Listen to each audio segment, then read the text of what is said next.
Johnny has made a smart move by hitting back at Amber's motion to overturn the verdict. If you thought you had seen the last of legal proceedings when the court announced its verdict against Amber Heard, you are dead wrong. Things are just beginning as Amber files for appeal and Depp tries to counter it with his own legal moves. But who has the upper hand right now, and where will this lead? Keep watching to find out more. Things are heating up and getting spicy once more in the legal battle that still ensues between Johnny Depp and Amber Heard. Let's start from the very beginning. Depp had sued for $50 million in damages over a 2018 op-ed essay by Heard in the Washington Post, in which she said she'd become a public figure representing domestic abuse. Heard countersued Depp for $100 million, a claim centered around 3 statements made by Depp's former attorney, Adam Waldman, in 2020 to the Daily Mail.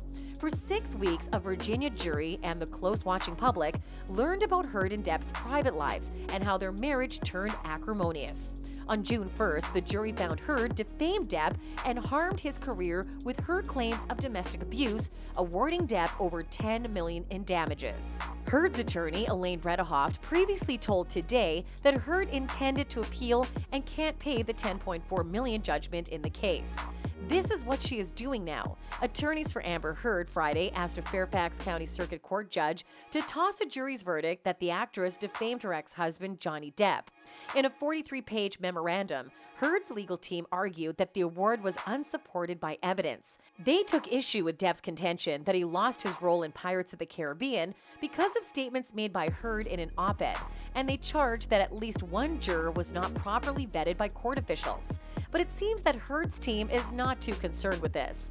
In an email, Ben Chu, who heads Depp's legal team, dismissed Heard's motion as what we expected, just longer, no more substantive. This means that the team knew this is exactly the play Heard's team would make and were prepared to counter it. This person in their tweet lays down exactly what counter-arguments Depp's team needs to make in order to get this appeal thrown out of court. It reads, the judge will say, A, UK verdict has different defendant, B, the trial was for a different statement, not time barred yet, C, juror age should have been brought up at selection stage, yawn. So basically, Ben Chu and his team need to argue that the UK trial had a different outcome because it was fought against a different defendant, i.e. the Sun Media Group, and it is extremely difficult to win cases against powerful media groups there. In addition, the UK trial was centered around a completely different statement than this one. It revolved around the Sun newspaper publishing a headline calling Depp a wife-beater. This trial was on the 2018 Washington Post op-ed by Heard, so the same arguments don't apply. Finally, the time has passed now to complain over the jury age issue, as this should have been brought up and addressed at the time of jury selection. This small technicality is not enough to derail the entire legal process months after jury selection. Every single argument made by Heard's legal team has a counter-argument, making it clear that this appeal does not hold much weight in court, and it's only a matter of time before the judge dismisses it entirely. That is all for today. Give us your thoughts in the comments below. How long before the judge throws this appeal out? Don't forget to like and subscribe.